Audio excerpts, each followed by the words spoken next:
नमस्कार, मैं doctor Rohan Krishnan, medico social activist, orthopaedic surgeon Delhi, chief patron FAIMA doctors association. आज से नीट पीजी शेड्यूल शुरू होने वाला था और जहाँ तक मुझे हाईएस्ट सोर्स ऑफ गवर्नमेंट से, जो कि मेडिकल काउंसिल कमिटी से एंड अदर सोर्सेज से पता चला था कि ये आज से शुरू होने वाला था, लेकिन अभी फिर इसमें 2 से 3 दिनों का और डिले आएगा। और मैं चाहता था कि मैं मीडिया फ्रेंड्स को, हमारे नीट पीजी एस्पिरेंट्स को और जो नीट सुपर स्पेशलिटी एस्पिरेंट्स जिनके भी काफ़ी मैसेजेस मेरे पास आए हैं, उनको इस बारे में बताऊं कि क्या रीज़न है जिसके वजह से यहाँ पर ये प्रॉब्लम्स आ रहे हैं। तो सबसे जब मैंने देखा है तो नेशनल मेडिकल कमीशन को अपनी असेसमेंट भेजनी रहती है सीट्स की, जो मेडिकल काउंसिल कमेटी को भेजती है कि ये सीटें हैं जिन पर इस साल एडमिशन लिया जा सकता है, और उसी के हिसाब से सीट मैट्रिक्स पर काउंसलिंग प्रोसेस शुरू होता है। तो ये जो डीप रिसर्च करने पर मुझे पता चला है, जो मैं देख रहा हूँ, कि ये utmost failure of national Medical commission है कि उन्होंने अपने काम को कहीं से भी, चाहे वो यूजी का मामला हो, पीजी का मामला हो, सुपर स्पेशलिटी का मामला हो, कहीं से भी ठीक से नहीं किया है। अब इस बारे में मैं बताना चाहता हूँ कि एनएमसी अभी के स्टेज में एकदम पॉलिटिकली कंट्रोल्ड बॉडी हो गई है।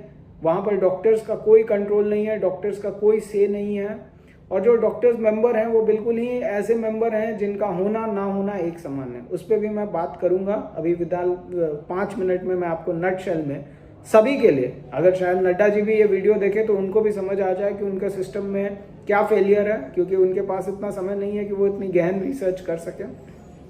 तो नेशनल मेडिकल कमीशन में टोटल 24 मेंबर्स होने चाहिए, और इस 24 मेंबर्स में सिर्फ 2 मेंबर्स अभी वहाँ पर हैं, और 2 मेंबर्स में ऐसे मेंबर्स हैं जो कि स्टेशनड एट दिल्ली नहीं हैं। दोनों बैंगलोर के मेंबर्स हैं, हर फ्राइडे को जाते हैं और फिर उसके बाद वापस छुट्टी मना करके आते हैं। अभी भी दिवाली तक वहाँ पर कई मेंबर्स नहीं रहेंगे। तो ऐसे में कैसे काम होगा? जिस टीम को already medical council of India around 50 to 60 members की होती थी, उसको कम करके 24 मेंबर्स का कर दिया गया। इलेक्टोरल बॉडी को हटा करके एक सेलेक्टिव बॉडी बनाई गई कि गवर्नमेंट ही जिसको चाहेगी उसको करेगी, और फिर ये अब देखने को मिल रहा है। सिमिलरली ये जो हमें पता चला है उसमें ये देखा गया है कि जो 4 बोर्ड्स होते हैं, उन 4 बोर्ड्स के 4 प्रेसिडेंट्स होने चाहिए, मिनिमम 2 मेंबर्स होने चाहिए जो कि परमानेंट हों, और 2 मेंबर्स होने चाहिए जो कि टेम्पररी हों। तो हर बोर्ड में एक प्रेसिडेंट, 2 परमानेंट और 2 टेम्पररी मेंबर्स देखा जाए तो 5 लोग तो होने ही होने चाहिए। ऐसे 4 बोर्ड्स होने चाहिए तो 20 लोग तो होने ही होने चाहिए। अभी सिर्फ इन्हीं 2 बोर्ड्स के प्रेसिडेंट हैं, ये इंक्लूडिंग है जो वो 24 मेंबर्स टोटल मैंने अभी बताया था, उसमें से ये 2 मेंबर्स और वही हैं, यही 2 लोग उसमें भी हैं और यही 2 लोग उसके भी प्रेसिडेंट हैं। तो ऐसे में मेरा एक सिंपल सा क्वेश्चन है, अभी फाइमा डॉक्टर्स एसोसिएशन ने भी एक रिसर्च किया है जिसपे हम प्रेस कॉन्फ्रेंस, प्रेस रिलीज सब करेंगे कि क्या आपका वहाँ पर क्या मेडिकल काउंसिल्स को जो आप परमिशन दे रहे हैं, मेडिकल कॉलेजेस को जो आप परमिशन दे रहे हैं, तो क्या वहाँ पर इंफ्रास्ट्रक्चर है, क्या वहाँ पे फैकल्टी शॉर्टेज है, क्या वहाँ पर इक्विपमेंट्स हैं, क्या वहाँ पे हॉस्पिटल बेड्स हैं।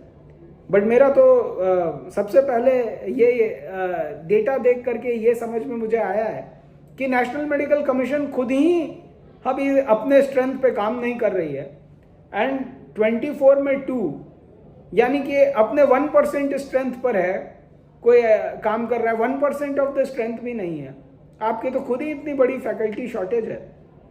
तो आप किस हिसाब से आप ये उम्मीद करते हैं कि आपको यहाँ पर मौका मिलेगा, आपको यहाँ पर आप मॉरल अथॉरिटी आपकी क्या है? What is your moral authority to give permissions to medical colleges और to deny permissions to them? I am not saying that don't open medical colleges, many more times I have seen that मेरे words को इस तरह से तोड़ा जाता है कि मेडिकल कॉलेज खोलो ही मत। मैं तो कह रहा हूँ बिल्कुल खोलो जी, अनलिमिटेड खोलो, जितना ज्यादा उतना अच्छा। डॉक्टर्स की भी तो स्ट्रेंथ बढ़ रही है, पॉपुलेशन भी बढ़ रहा है, रूरल सेक्टर में भी डॉक्टर्स चाहिए। मैं कभी भी एमबीबीएस सीटें बढ़ाने के अगेंस्ट नहीं रहता हूँ। जो कॉलेज डिजर्विंग है उनको खोलो।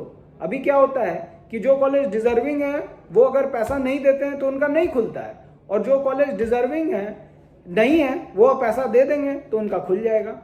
जो लोअर सेक्टर ऑफ एनएमसी, अब ये तो हाईएस्ट सेक्टर पूरा ब्लैंक हो गया, zero accountability of national Medical commission. अब मैं लोअर सेक्टर ऑफ जो ऑफिसर्स हैं एनएमसी की उसके बारे में बात करता हूं। लोअर सेक्टर्स ऑफ एनएमसी में जितने ऑफिसर्स हैं वो सब कॉन्ट्रैक्चुअल हैं, परमानेंट एम्प्लॉयज हैं ही नहीं। अब देखिए कॉन्ट्रैक्चुअल एम्प्लॉयज को के पास एक चीज ये रहती है कि उनकी कोई अकाउंटेबिलिटी नहीं है। At the end of the day they are contractual employees, government can remove them any time, they can go any time. What in regular employees the scenario is entirely different, ना कि उसको government कभी हटा सकती है अचानक से, ना ही वो एम्प्लॉय अचानक से छोड़ सकता है। It is a symbiotic relationship and it has to be honoured by law. तो that is also a very sad part.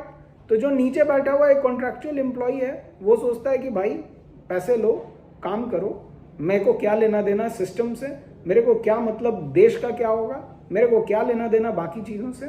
I am not even a doctor, I am just a third grade second grade employee, clerical employee, and I have to just earn money as much as I can in this वे।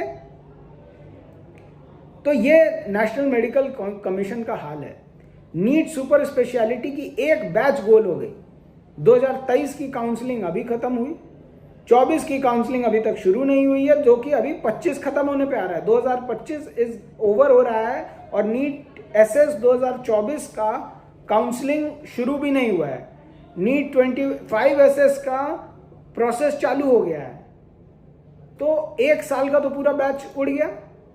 मतलब जहां पे 3 साल में आपने 3 exam लेने थे, वहां पे आपने 3 साल में दो बैचेस लिए। And what is happening in United kingdom, United states of America, वो 3 साल में 6 बैचेस ले लेते हैं। वो हर 6 महीने पे एग्जाम करा देते हैं। बेटर सिस्टम है। और हमारा सिस्टम को हम कहते हैं at par with anything, but I think that the ignorance of the government and the interference of people who should not be interfering is completely killing the gesture of the National Medical Commission to a scenario that ये एक वक्त आ जाता है जब लोग कहते हैं कि इससे अच्छा तो अंग्रेजों का शासन था। उसी तरह से लोग एनएमसी को कह देते हैं कि इससे अच्छा तो मेडिकल काउंसिल ऑफ इंडिया था, जब टेंटेड करप्ट लोग काम कर रहे थे, एटलीस्ट काम तो कर रहे थे। तो ना तो अंग्रेजों का शासन अच्छा था, ना ही मेडिकल काउंसिल ऑफ इंडिया अच्छी थी। नेशनल मेडिकल कमीशन को बहुत अच्छे से लाया था गवर्नमेंट ने और एक अच्छा स्टेप था। लेकिन अभी के स्टेज में National Medical Commission mockery of the government है, mockery of the medical system of the country है, एंड मॉकरी है कि एक ऐसी बॉडी जिसमें 2 लोग हैं, वो लोग पूरे देश का मेडिकल कॉलेजेस को परमिशन दे रहे हैं, हटा रहे हैं, और वहां फैकल्टी शॉर्टेज पे कह रहे हैं बायोमेट्रिक लगाओ। फैकल्टी शॉर्टेज है तो मत करो, स्टूडेंट शॉर्टेज है तो मत करो, एडमिशन मत करो, कैंसिल करो, पेशेंट शॉर्टेज है तो कैंसिल करो। आपका अपना फैकल्टी शॉर्टेज के बारे में कौन बात करेगा? तो जी मैं बात करूंगा, मैं कहूंगा। उसके बाद मैं बात करना चाहता हूं कि आपका जो ये सारे जो नेशनल मेडिकल कमीशन के जो हेड बनाए गए, जो कि डीएनबी के भी हेड हैं, हमारे बहुत आदरणीय हैं।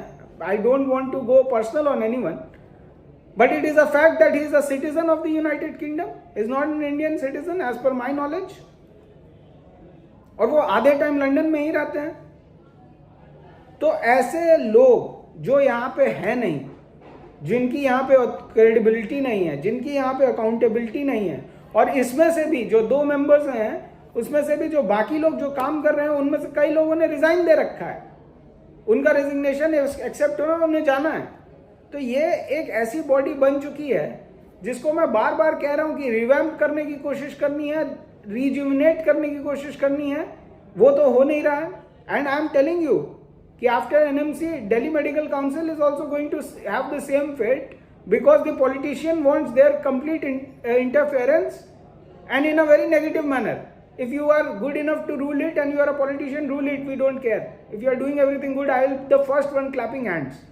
But if you are just creating a havoc, then I am not going to sit without saying anything. Maximum I can do is to say and to talk to all of you via social media, and that is what I am doing. तो to coming on net cell, NEET UG का counselling चल रहा है, ख़त्म हो जाएगा बहुत जल्दी ही। नीट पीजी का काउंसलिंग मैंने रिक्वेस्ट करा है कि फर्स्ट फेज़ में चालू कर दीजिए, एंड सेकेंड फेज़ और थर्ड फेज़ में फिर नए सीटें ऐड होंगी तो we can see, but first phase के ऐड करने के लिए we have requested to the officials.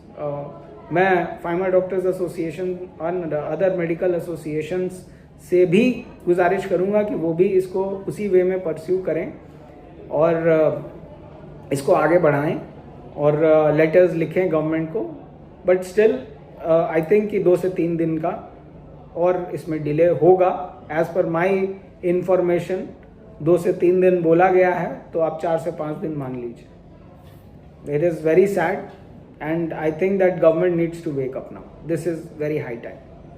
Many thanks.